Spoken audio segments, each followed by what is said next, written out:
If you like talking about video games, you've come to the right place. Who am I, you ask? I am the Wiz! Hello everybody, and we are at the weekend now, so it is Friday, June 16th. I'm going to talk about the news that happened on the 15th and the 16th. If you didn't check the video yesterday, I did a video called Thin the Backlog with the Diofield Chronicle. You're going to see gameplay of that right now as we speak. I will likely do another part of that next week, probably around Tuesday-ish. We will see about that. I'm still not sure if I'm going to continue playing that game. There are some problems with that game that I have, but other than that, I am kind of enjoying it, but I kind of wish it was better. I really want to play Growlancer again. I think that's the thing I'm getting out of it, really, is I really want to play another Growlancer. Anyway, let's get into the gaming news roundup, and we're going to start right here with an interview that Phil Spencer did with The Guardian, as he explains why Halo was a no-show at the Xbox Game Showcase on Sunday. In the interview, he quotes that, "I wouldn't say Halo is of lesser importance, but we have 20 first-party studios now. Though it's a good point that Halo does not need to be in every showcase, the absence was felt mainly because Halo has been the main franchise for Xbox, and there was such an emphasis on Halo Infinite being important to the success of Xbox Series X and S when it was released a few years ago. And while it is true that Xbox has many studios working on titles such as Perfect Dark, it can't be denied that the absence is slightly strange." The thing that I felt with this is that the reason why Halo Infinite or Halo was absent throughout the game showcase is basically they need to lay quiet to improve the game at this point.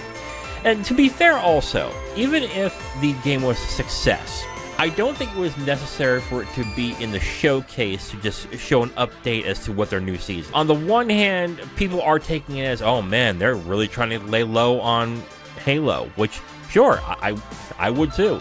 But on the other hand, if it was a success, I don't think it would be on there either. Not a big deal, but I can understand why people question why it's not there. Moving on, Halo continued to be worked on by 343 Industries, despite the massive shakeup that happened. However, other studios may get involved in development, says Microsoft Game Studios head Matt Booty. Though Booty portrays it as a dev house decision as to whether a studio would work on Halo, it stands to reason that Microsoft could always bring a studio in to help develop a Halo game or content for Infinite. Booty mentions in an interview with Axios that if studios like Call of Duty dev Infinity Ward would want to take a crack at Halo, it's their decision to do so, and Microsoft won't force anyone to do it. Even if the Activision Blizzard doesn't happen, Microsoft has devs like id Software, Rare, and Arcane who have made high-quality first-person shooters in the past, so they do hold a sizable amount of teams that could handle that task. However, it's hard to see a reason as to why Xbox would take resources away from those big companies in order to help an ailing game franchise that, to some, is likely dead in the water, specifically Halo Infinite in that end. Speaking of Arcane Studios, Matt Booty also said that there are no plans to shut down Arcane Austin after the disastrous launch of Redfall. In the same interview with Axios, Booty says that Arcane Austin is working on updates for Redfall and that Xbox should have supported Arcane Austin better during its development. It's rare for a console manufacturer like Xbox to fall on the sword for a game that didn't meet expectations. This has been the playbook for a lot of Xbox failures as of recently. Acknowledge the problem, take responsibility from the top, and say you'll support the studio better next time. Though reports have surfaced that staff turnover was a key factor to Redfall's shoddy development, studio employees have gone on to say that everyone knew Redfall wasn't in good shape, even hoping it would be rebooted or canceled when Microsoft bought Bethesda. If there's one thing that is clear, Microsoft needs to get their development support and processes down. Apologies mean very little if they make the same mistakes. And with disasters like Halo Infinite and Redfall making up their big tentpole releases this generation, a shift in focused strategy may be the drastic step they need to actually gain a foothold back in the market. And now it's time for the segment where I talk about topics that surround the gaming industry. I call it The Wiz Says. If there is one strange discussion that's grown out of the Xbox Game Showcase on Sunday, it isn't whether Microsoft showed that they have a foothold back in the market share, or whether Starfield actually looks good. No, the decision I keep seeing online is, Why isn't the lady in Fable more attractive? That's right. For several days after the presentation, lots of tweets, articles, and think pieces were posted on whether it's a good or bad idea to make the main character in Fable trailer look so conventional. One side said it's great that they made the character less attractive. It portrays a regular person, and they may feel more represented with diverse physical characteristics that resemble normal people. The other side says it's a fantasy game, and they want to play it as such. They don't want to play as a frumpy, ugly person that reminds them of themselves. They want to be in the fantasy of being a super dashing warrior or seductive witch who will vanquish foes while looking extremely hot. To me, both are right and wrong. Though I do prefer to look like myself when given the chance in playing a game with, I am in my 40s with long gray hair and a gray beard. It's not that big of an issue in the end. Most games, when they have you create your own character, oftentimes the actual character development isn't that deep or meaningful. It's made basic enough so you can have your characters look however you want and it still fits. That is, unless you purposely make your character weird looking ugly, then you have a different type of enjoyment when you play those games. To me, the argument is rather pointless for a few reasons. One, past Fable games had you customize the look of your character. While the creation tools weren't in depth, it stands to reason that if you don't like the way the character looks, you'll be able to change that character unless Playground Games says otherwise. Second, and this is crucial, the look of a character means next to nothing anyway. Does a game's character and story truly matter how attractive or plain they look? Honestly, no, it really doesn't.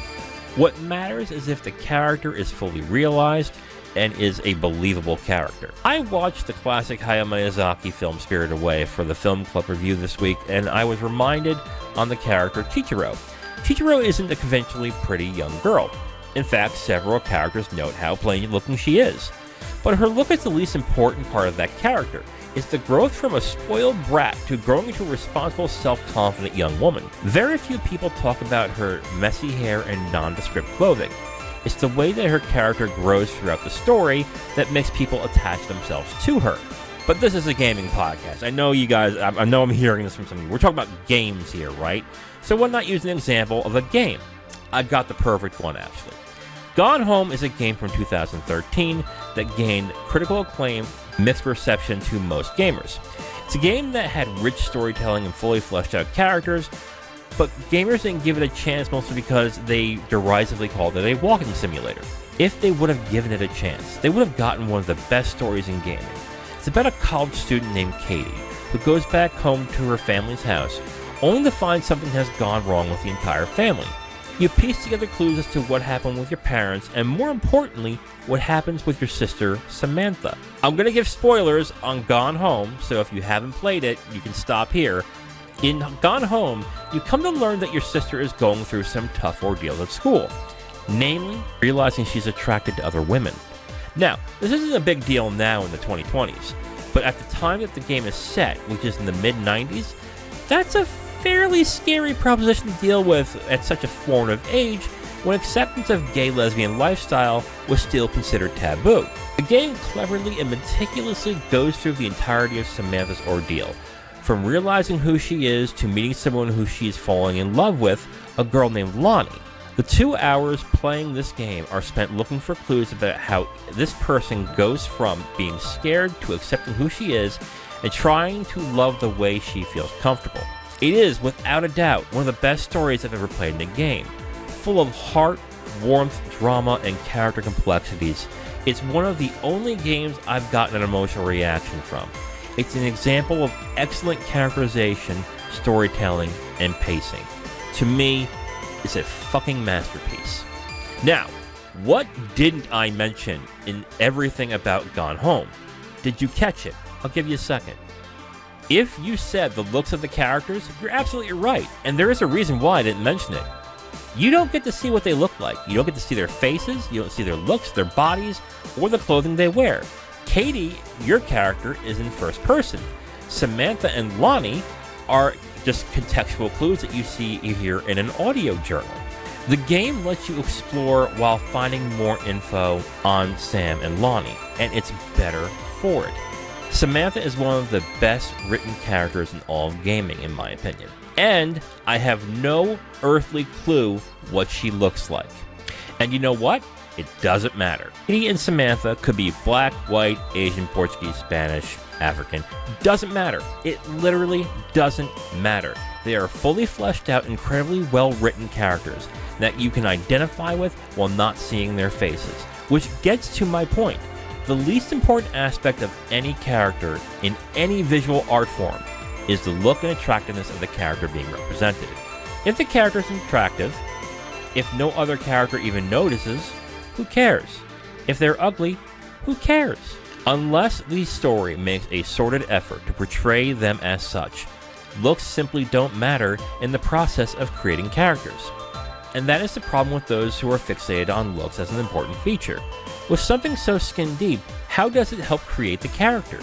The answer is, it doesn't. If you are one of those who thinks it's important to you for someone to look a certain way, ask yourself why that is. Do you truly care what a person looks like if they are a good person? I will bet you they don't. And honestly, the only time it matters what a character looks like in a game is in its marketing. That's it. It's literally the only time. Xbox and Playground Games seem to think it will sell more copies if the character looks a certain way. Will it? I have no earthly idea. But with so many things that the gaming landscape needs to improve on in game creation, such as budget, development time, monetization schemes, is it really necessary to get hung up on whether a person has perfect eyebrows or a big forehead? Of course it isn't. And that is it for this episode of I Am The Wiz Gaming. Saturday is the review of Spirited Away with Kim Shackman on the I Am The Wiz Film Club. So check that out on the pod feed or in the I Am The Wiz Film Club channel on YouTube. Also Sunday I will be talking about 5 of my favorite performances in film, so check that out. And Monday, I will talk about the news that happened over the weekend, as well as new releases that are coming next week. But until then, come back Monday to find out what happened in the gaming industry. You know my name, I am The Wiz, and I will see you next time. Bye.